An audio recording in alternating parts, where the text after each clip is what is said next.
Sebelum melanjutkan, jangan lupa subscribe dulu, terima kasih. Bab 297, kau bisa menjadi pengawal pribadiku. Setelah upacara pertunangan, kakek Seng segera menelepon kepala pelayan. Kepala pelayan berkata, Nona Minglan sudah pindah dari rumah Seng. Aku tidak bisa menghentikannya. Tidak apa-apa. Kakek Seng mendesah dalam-dalam. Ia sudah cukup khawatir dengan masalah cucu-cucunya. Namun, tidak bisakah ia tidak khawatir? Misalnya, Seng Xiao telah membawa Mukiki yang sama sekali tidak dapat membantunya kembali ke keluarga Seng. Apakah dia memikirkan masa depan Huang Yao? Dan sekarang setelah skandal keluarga Seng tersebar, banyak orang pasti akan menertawakan keluarganya. Jadi, apakah Seng Minghui yang berhasil bertunangan dengan pria Inggris itu benar-benar bahagia? Dia takut kalau dia hanya ingin mencari lubang dan bersembunyi di sana setelah upacara selesai. Tapi sekarang, dia masih harus menghadapi para tamu. Ketika dia masuk ke kamar pengantin, dia menangis terseduh-seduh. Kakek, bagaimana mungkin kakak keempat melakukan itu padaku di depan semua orang? Dia memperlakukanmu sama seperti kamu memperlakukannya. Lagi pula, dia sudah pindah dari Seng Mansion. Kamu seharusnya merasa puas sekarang. Kakek Seng sangat marah hingga dadanya terasa sakit. Ketika Seng Minghui mendengar berita itu, dia berhenti menangis. Bukankah bagus bahwa Seng Minglan telah pindah? Sekarang, dia adalah satu-satunya cucu perempuan di keluarga Seng. Jadi, kakek Seng pasti akan semakin mencintainya, bukan? Dan sekarang Seng Minglan telah meninggalkan keluarga Seng, itu berarti dia bukan lagi nona muda keluarga Seng. Dia telah melepaskan perlindungan keluarga Seng, bukan? Jangan pernah kembali jika kau berani. Setelah bertengkar dengan kakek Seng, Seng Minghui kembali ke ruang perjamuan. Namun, dia merasa sangat tidak nyaman dengan tatapan meremehkan dari para tamu. Dia telah mencuri tunangan sepupunya. Selain itu, dia juga mencemarkan nama baik sepupunya. Mengapa ada wanita jalang seperti itu di keluarga Seng? Benar, kan? Kalau aku jadi dia, aku lebih baik lari ke tembok dan bunuh diri. Setidaknya aku bisa mendapatkan kembali harga diriku. Aku tidak menyangka dia masih punya nyali untuk bertunangan dengan pria itu. Dia adalah orang dengan wajah paling tebal di Jianchuan. Toilet itu penuh dengan kritikan dari para tamu tentang Seng Minghui. Tapi apa yang bisa dia lakukan? Dia tidak menyangka Seng Minglan bisa sekejam ini. Kekejamannya membuatnya merinding. Akhirnya aku menyaksikan kakak ketujuh dihukum karena perbuatannya sendiri. Kakak keempat sangat keren. Mukiki memberitahu Seng Xiao pada sore hari setelah jamuan makan. Bisakah kita akhiri hari ini? Pergi dan ucapkan selamat tinggal pada kakek Seng.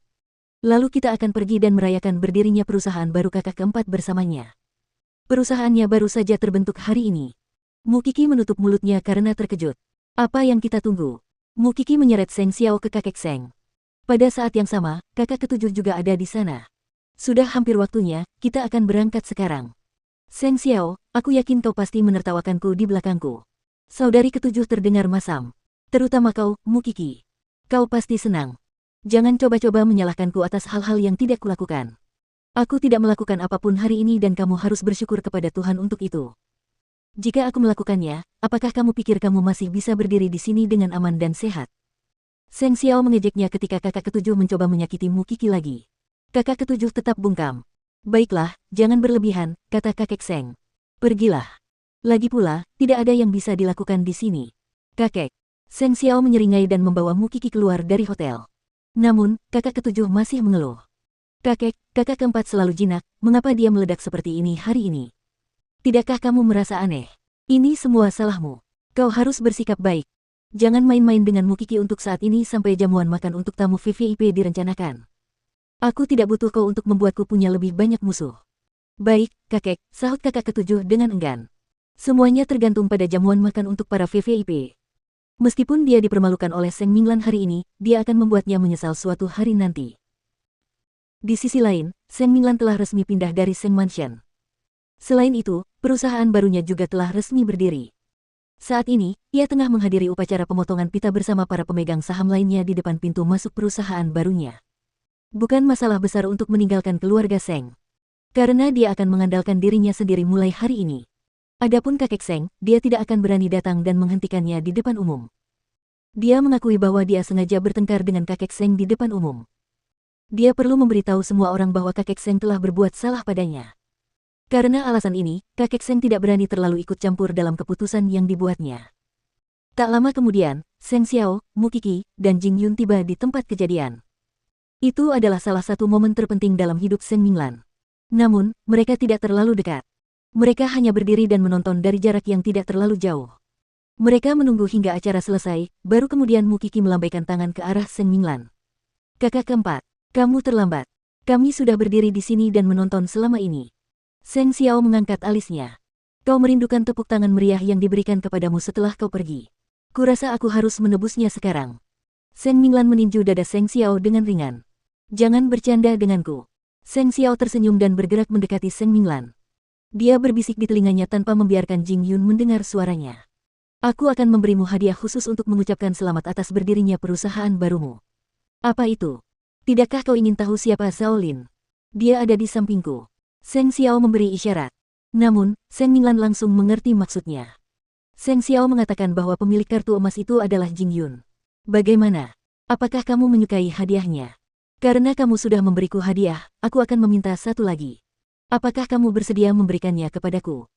Seng Minglan berkata terus terang, perusahaanku masih baru, dan aku butuh asisten yang berpengalaman untuk membantuku. Jika kamu benar-benar ingin mengirimiku hadiah, aku ingin Jing Yun. Jing Yun yang berdiri di samping mereka tercengang. Namun, Seng Xiao jelas sudah siap untuk itu. Baiklah, terserah padamu apakah kau bisa membuat Jing Yun menyetujuinya dengan kemauannya sendiri. Kita lihat saja nanti. Mu Qi melihat kedua sepupunya mengobrol dengan gembira. Tiba-tiba, dia merasa bahwa Seng Minglan tampak mempesona setelah menjadi CEO perusahaannya. Dia bukan lagi Seng Minglan yang penurut. Dia kini tampak seperti wanita karir yang tangguh dan kuat. Kamu bisa mulai merayunya sekarang. Seng Minglan membalikkan tubuh Mu Qi. Kemudian, dia berkata kepada Jing Yun, kamu tinggal saja. Jing Yun terdiam.